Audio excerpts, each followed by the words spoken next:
everyone. I'm here with a bit of an astrology chat for the month of October. I think I'm going to do these at the beginning of the month where I talk to you about some of the general big things that are going on for the month. If you want more detailed stuff, I do have on my Patreon an astro report level where every week I talk about the really specific astrology that's going on for the month. Some of the, like sort of aspects with the more personal planets, as well as what the moon's doing. But this is sort of more the general type, the planets changing signs, big aspects that are going on, retrogrades, things that are going direct. A free resource for the for a little more detailed astrology is my newsletter. You can go to my website and sign up. I do a full moon and new moon newsletter where I let you know what the astrology is for the full and new moon. So if you're planning ritual or you're just interested in what the astrology is, you can definitely get that there. It's like I said, it's free. You can just sign up for it. So and then on my Twitter too, I do like not every day, but most days do a little astro report with a funny gift. So if those are a couple of free resources, or you can sign up for the astro report and get more detailed stuff every week. Anyway, let's get into what's going on in October. So October is Libra season. We've moved away from Virgo. We're now moving into Libra. We've already had, the Sun and Mercury and Venus and Mars. Mars changing sign soon. Move into Libra. So a lot of Libra energy going on. And then, of course, as the month goes on, more of those personal planets will move into the sign of Scorpio. So let's get started. I'm going to go in order for all of the major things. So, you can mark it on the calendar if you want.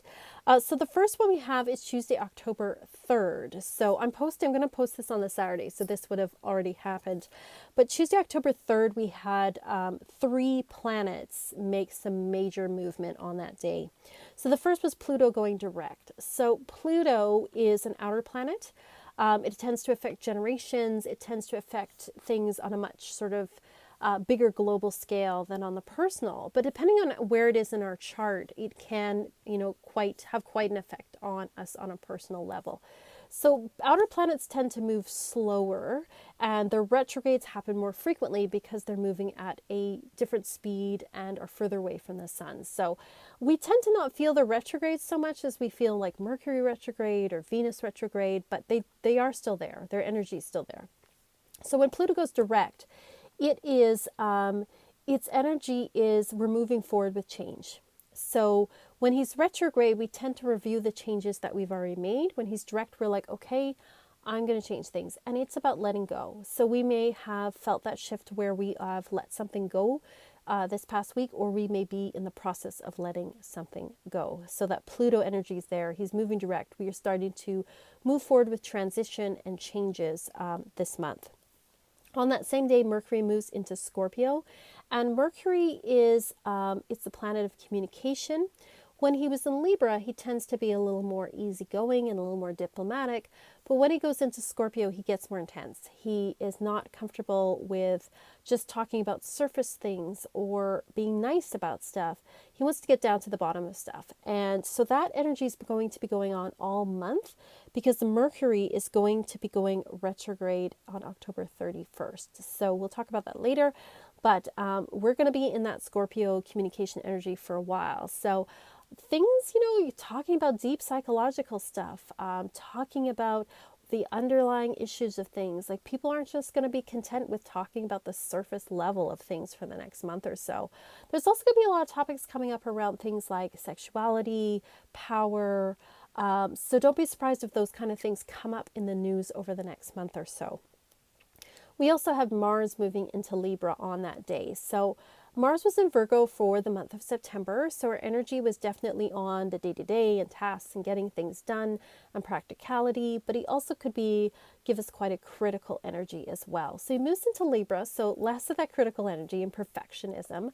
But when Mars is in Libra, he's not the happiest there because Libra is ruled by Venus.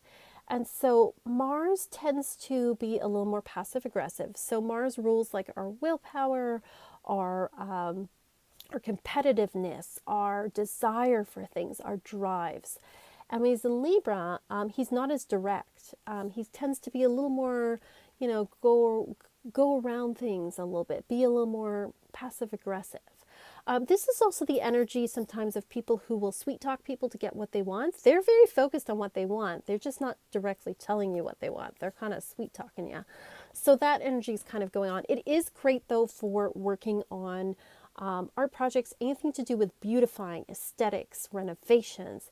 It's also good in working, if you're working in a partnership with somebody and you're both working on the same goal, that Mars energy can work really great for you for this month. The next big thing we have is on Tuesday, October 8th, we have Venus moving into the sign of Scorpio. So Venus is very happy in Libra. That's one of her signs along with Taurus. And it's very much about being in harmony with people, getting along with people. It's about beauty.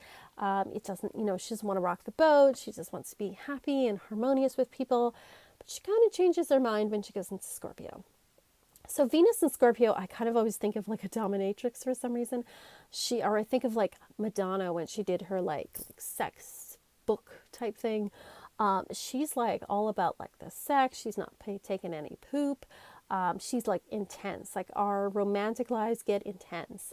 So there's like some intense Scorpio energy going on right into the beginning of the month of October. Usually it kind of goes a little bit later into the month, but October is like Scorpio energy. Here we are. So there's that Scorpio energy going on in our love lives and more intense. It's a good time to be, if you're into gothy or spooky type clothing, especially because it's Halloween, but also Venus and Scorpio, good time to get some of those kinds of items if you're darkly inclined like myself. Sunday, October 13th, we have our full moon for the month in the sign of Libra. So full moons are a good time to express gratitude. They're a good time to put that final boost of energy on whatever spell work you may have been doing at the new moon, whatever intentions you have.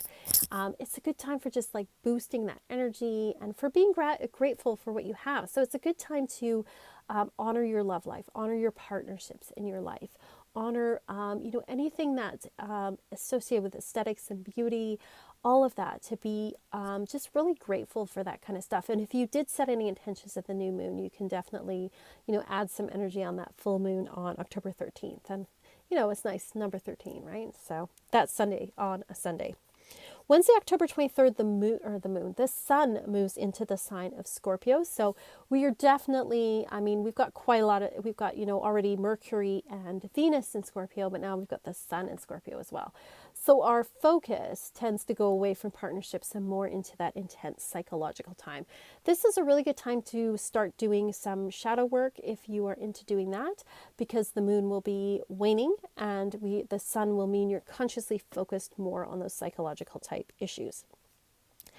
Sunday, October 27th, we have a new moon in Scorpio. So that's a good time to set intentions for shadow work.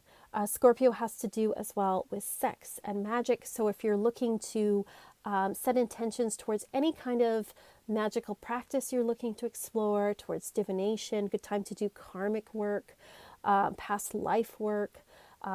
Also like any sexual type magic or any goals you may have in that area, that's the time to do it. Set those intentions for that new moon.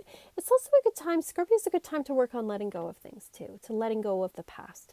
So you might want to set some intentions for that on the new moon. And then we do have a major aspect going on with Mars squaring Saturn on that day. And that's kind of going to be over the next few days around there. And so that's a real time when we have to get focused on our duties. What do we need to do before the end of the year? What do we need to get organized? What are we obligated to do? What are we not obligated to do? All of those questions may come up around that new moon on the 27th of October. And then finally, we have on October 31st, the Mercury retrograde in the sign of Scorpio. So he's moving forward in Scorpio. Retrograde starts moving back. That's going to be on November 20th is when he moves forward again. So we're going to spend some time in the sign of Scorpio. So expect a lot of sort of intense communications, a lot of intense conversations over the next 2 months. It looks like, just looking at the overall pattern of this particular month, it looks kind of a bit intense. There's like a lot of Scorpio energy, like I was saying. You know, I think there's going to be a lot of like, you know, some people may have to have some hard conversations about different things over this month. I definitely don't want to like scare people or bum people out. It can be really good too. It can really clear the air. And sometimes it helps us to see where people are at, and we can also figure out where we're at as well. It's a really good month and a great time to start doing some inner work as well, some karmic work, that kind of thing. So, you know, it's a deep month this month. It's, you know, there's a lot of stuff going on. So let me know if you like these kind of astro chats at the beginning of the month. If you have any questions, let me know what you think. I'm going to be doing a witchy Q&A video in the next few weeks. So if you do have any questions, they could be about astrology, tarot, witchcraft, whatever, please put in the comments below. You know, I would, you know, love to answer them to the best of my ability. As long as they're not like rude or really personal, I will do my best to answer them. So let me know what you think. And as always, thank you so much for watching. And as always, peace and love and rock.